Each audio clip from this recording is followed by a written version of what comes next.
अच्छा, एक आध मोती टूट भी जाए तो घर माला बची रहती है, तो माला से धागा निकल जाए तो क्या मोती टिके रह सकते हैं? पर एक बात और भी है, लोगों को धागा दिखता नहीं है, इसलिए कई बार भाई लोग पूछ लेते हैं ना, अरे भाई तुम करते क्या हो घर पे? दिन भर घर ही में हो, बैठे हो, हम तो ऑफिस जा रहे हैं, काम कर रहे हैं, तुम दिन भर घर में हो, क्या काम है तुम्हारे पास? अब बेचारी माताएं क्या बताएं कि हमारे पास काम क्या है, काम तो बहुत है। पर मोती के धागे की तरह पूरे परिवार को जो संजो कर के रखे, वही गृहिणी है, वही पत्नी है, वही नारी है। हाँ माताओं, आप भी बहुत जरूरी है।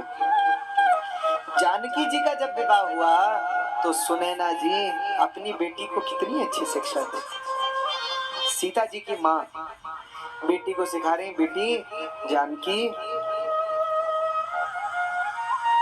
सास ससुर गुरु सेवा करहु, पति रुख लखी आज्ञा अनुसरे। हाँ देखो कितनी बढ़िया शिक्षा है। जानकी जी की माँ कह रही है कि बेटी सास ससुर गुरु सेवा करे, सास ससुर गुरु की खूब सेवा करना, अतिथि की सेवा करना, और पति रुख लखी आज्ञा अनुसरे, पति को भी संभालना, कल के दिन बच्चे होंगे उनको भी संभालना, घर में कोई अतिथि आ जाए उसको भी संभालना, घर में कोई रिश्तेदार आ जाए उसको भी देखना, सबको देखना। नारी पर बहुत जिम्मेदारी है। पर माताओं को अपने बेटियों को ऐसे शिक्षा देनी चाहिए, अच्छी शिक्षा। आजकल तो समाज में पता नहीं क्या क्या हो रहा है हमारा।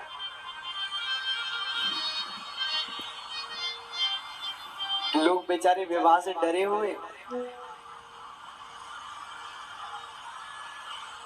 न्यूज देख रहे हैं आप?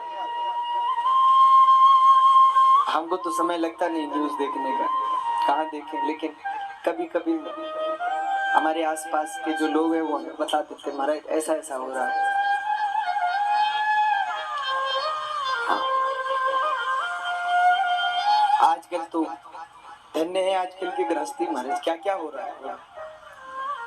पहले नारियां करवा चौथ का व्रत करती थी पति के दीर्घ जीवन के लिए, तो अब मारने का हिसाब किताब हो रहा है पूरा।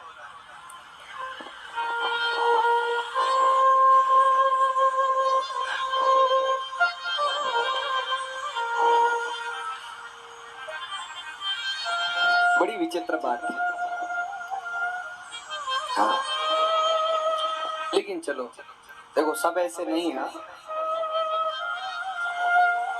कुछ बुरे लोग तो सब जगह ही होते हैं, पुरुषों में भी बुरे लोग होते हैं, माताओं में भी होते हैं। बुरे लोग कहाँ नहीं है, सर्वत्र ही है।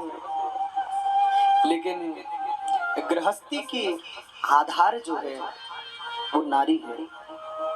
जिस घर में नारी होती है, और नारी अगर समझदार है तो पूरा घर समझ जाता है, बन जाता है, टिक जाता है। नारी अगर जिस घर में श्रेष्ठ होती है, नारी जिस घर में समझदार होती है, वो पूरे घर को संभाल लेती है, बना देती है। अच्छा मुझे एक चीज बताओ, संसार में सबसे विचित्र गृहस्थी किसकी है, पता है आपको? अरे संसार में सबसे विचित्र गृहस्थी किसकी है? सबसे विचित्र गृहस्थी है पार्वती जी की। अरे है कि नहीं? बोलो, जिनके रिश्तेदारी भूत प्रेत है, वैसे तो बहुतों के होंगे, लेकिन उनके तो सच के हैं। शंकर जी के जितने रिश्तेदार सब भूत प्रेत। अच्छा शंकर जी के यहाँ कौन कौन है? शंकर जी को तो मतलब नहीं,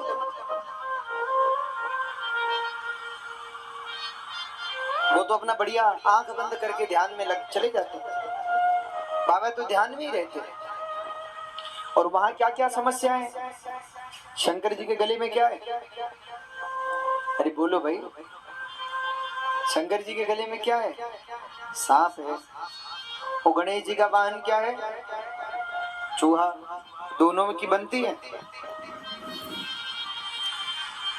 अच्छा, शंकर जी के गले में है सांप,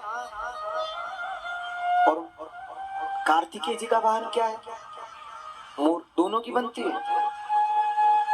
मोर अगर सांप को देखे तो सांप को खा जाए, सांप अगर चूहे को देखे तो चूहे को खा जाए। अच्छा, शंकर जी का वाहन क्या है? बैल। और भगवती का वाहन क्या है? सिंह। दोनों की बनती है।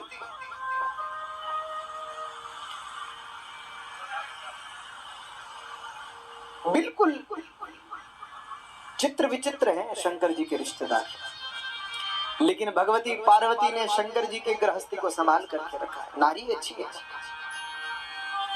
घर में भली विचित्र प्राणी हो, चित्र विचित्र प्राणी हो, भिन्न भिन्न प्राणी हो, लेकिन जिस घर में कोई सुलक्षणा नारी पहुंच जाती है वो पूरे घर को संजो संभाल लेती है। यही नारी का गुण है।